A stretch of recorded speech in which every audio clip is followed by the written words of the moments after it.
इस कार्यक्रम में उपस्थित बिहार जमुई से सांसद श्री अरुण भारती जी, मौजूद यहाँ पे ADG western command BSF Shri Satish ji, मौजूद यहाँ पे IG Jammu frontier BSF Shri Shashank Anand ji, मौजूद यहाँ पे BSF, CRPF, CISF, ITBP, SSB के तमाम अधिकारीगण, मौजूद यहाँ पर वो उम्मीदवार जिनका चयन आज इस रोजगार मेला के तहत अपने उज्जवल भविष्य की उम्मीद के साथ जो यहाँ पर मौजूद हैं, और मौजूद यहाँ पे तमाम मीडिया के साथीगण। साथियों, आज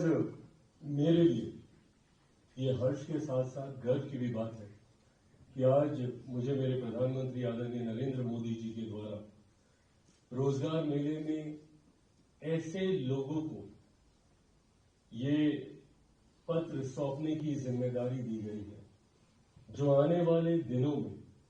हमारे देश की सेवा, देश की सुरक्षा में एक महत्वपूर्ण भूमिका निभाने जा रहे हैं। ऐसे में जब मैं यहाँ बीएसएफ के क्वार्टर्स में मौजूद हूँ, सबसे पहले मैं आईजी साहब को बधाई देता हूँ इस सफल कार्यक्रम के आयोजन के लिए। और कल मुझे मौका मिला, मेरा सौभाग्य था कि कई जवानों से कल मुझे इंटरेक्ट करने का मौका मिला,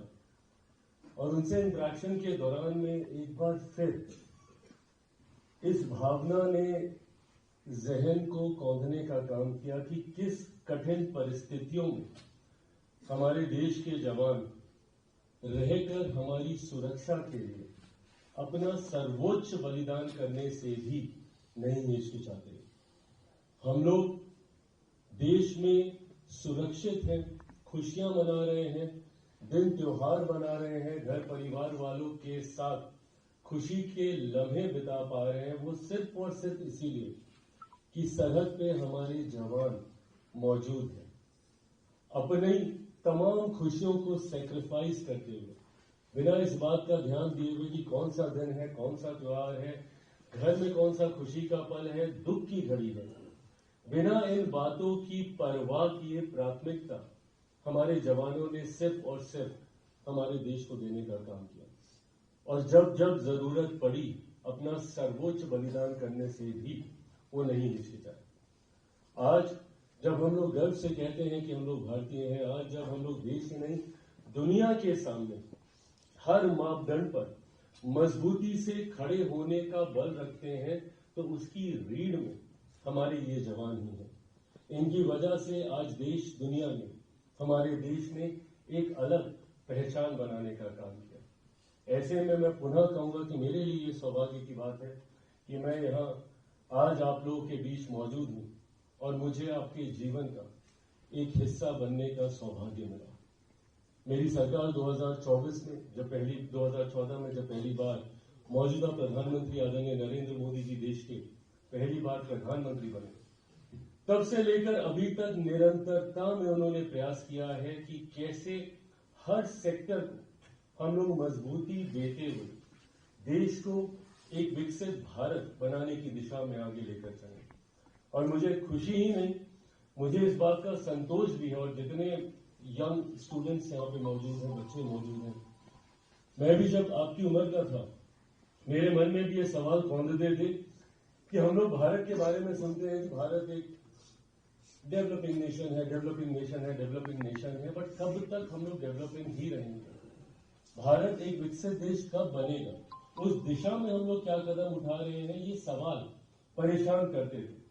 आज इस बात का संतोष है कि हमारे प्रधानमंत्री ने हम लोग के सामने एक लक्ष्य रखा कि जब देश आजादी की 100वीं वर्षगांठ मना रहा होगा,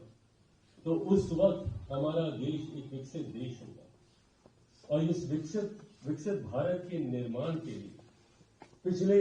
लगभग 11 सालों में हमारी केंद्र की सरकार ने हर वो कदम उठाने का प्रयास किया जिससे हम लोग हर सेक्टर को मजबूती देते हुए विकास की राह पर तीव्र गति से आगे बढ़े। ऐसे में मैं मानता हूं कि एक बहुत बड़ी चुनौती हमारे सामने आबादी को मद्देनजर रखते हुए हमारे देश में रोजगार के अवसर पैदा करने की भी है। और ये ईमानदार प्रयास हम लोगों ने केंद्र सरकार के अंतर्गत आने वाले जितने विभाग हैं उसमें निरंतरता में हम लोगों ने जॉब अपॉर्चुनिटीज क्रिएट करने का हम लोगों ने प्रयास किया और उसके माध्यम से देश की युवा पीढ़ी को देश निर्माण की व्यवस्था में जोड़ने का हम लोगों ने कार्य किया। इस दौरान जितने भी रोजगार मेले लगाए गए उसके माध्यम से देश में लाखों रोजगार हम लोगों ने देने का काम किया। आज भी जब मैं यहाँ आप लोगों के बीच मौजूद हूँ तो देश के अलग अलग 45 स्थानों पर इसी तरीके से रोजगार मेले का आयोजन किया जा रहा और इसके माध्यम से 61,000 से ज्यादा नौकरियां, नियुक्ति पत्र आज हमारे युवा पीढ़ी को अलग अलग मंच पर देने का कार्य किया जाएगा। ये एक छोटा सा उदाहरण है जो दर्शाता है मेरी सरकार की प्रतिबद्धता को कि किस तरीके से हमारी सरकार देश की हर व्यवस्था का ध्यान रखते हुए देश की युवा पीढ़ी को इस व्यवस्था के साथ जोड़ते हुए आगे लेकर जाने का प्रयास कर रही है। ऐसे में आज जितने भी मेरे युवा साथी जो इस जिम्मेदारी को आगे लेकर जाने का काम करेंगे एक क्रॉस द कंट्री,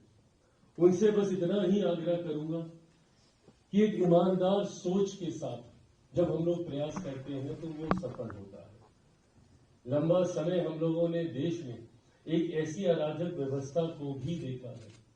जहां पे अपराध, भ्रष्टाचार, इन तमाम चीजों में कहीं ना कहीं देश को शर्मसार करने का काम किया। पर आज मेरे प्रधानमंत्री नरेंद्र मोदी जी के नेतृत्व में मैं इतना जरूर कह सकता हूं कि जब वो कहते हैं कि ना खाऊंगा ना खाने दूंगा, उन्होंने देश में एक ऐसी व्यवस्था का निर्माण करने का कार्य किया, चीजों को डिजिटलाइज करने के माध्यम से हो, टेक्नोलॉजी के साथ जोड़ने की व्यवस्था के माध्यम से हो, ये सुनिश्चित करने का काम किया कि सही मायनों में जो जिस हक का अधिकारी है उस तक वो हक पहुंचे। अगर आज अगर किसी केंद्र सरकार की योजना की कोई राशि निकलती है और वो गरीब कल्याण की सोच के साथ होती है तो ऐसे में उसका लाभ उस व्यक्ति तक पहुंचे और 100% रूप से पहुंचे। ऐसी व्यवस्था पिछले 11 सालों में तैयार की गई है। आप भी आने वाले दिनों में जब इस व्यवस्था का हिस्सा बने, उम्मीद अपेक्षा यही रखी जाती है कि जब हमारे प्रधान सेवक, जब देश के सर्वोच्च पद पे बैठने वाला व्यक्ति एक ईमानदार भावना के साथ आगे बढ़ने का काम कर रहा है, तो आज ये जो 61,000 से ज्यादा युवा पीढ़ी के लोग जो इस व्यवस्था के साथ जुड़ने का काम कर रहे हैं अक्रॉस ऑल द डिपार्टमेंट, वो भी उसी सोच को आगे बढ़ाने का काम करेंगे। जब हम ईमानदारी से आगे बढ़ेंगे तो यकीन मानिए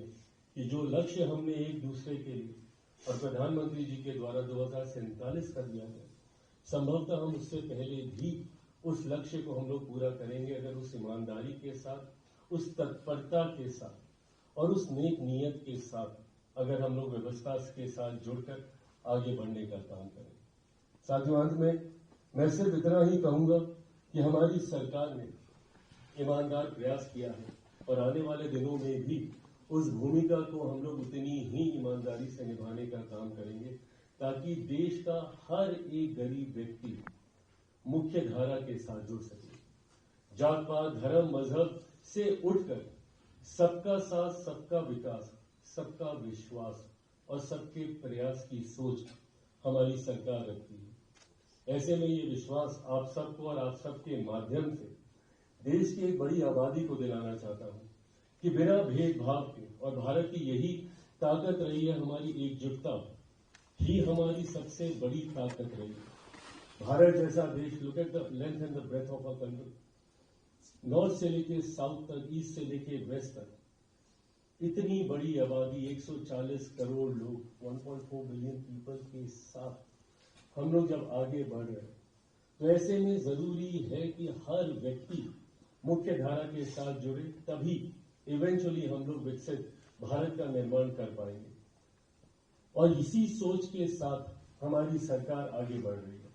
गरीब कल्याण की जितनी योजनाएं हैं, बिना किसी जात पात, धर्म, मजहब में किसी को बांटे हुए या किसी के साथ किसी तरीके के भेदभाव की सोच रखे हुए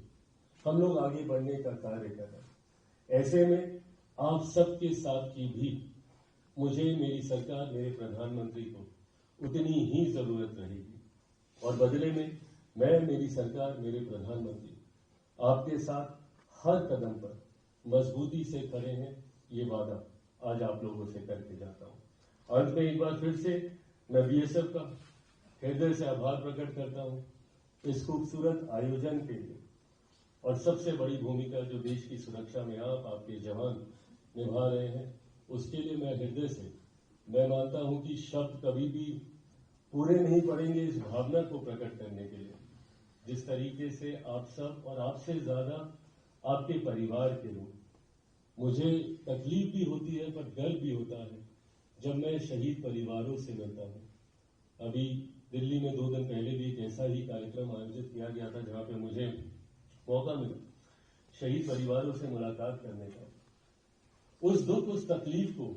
जिस गर्व के साथ वो हर मंच पर अपने चेहरे पर एक संतोष की भावना के साथ लेकर आते हैं, ये कतई सहज नहीं हो सकता।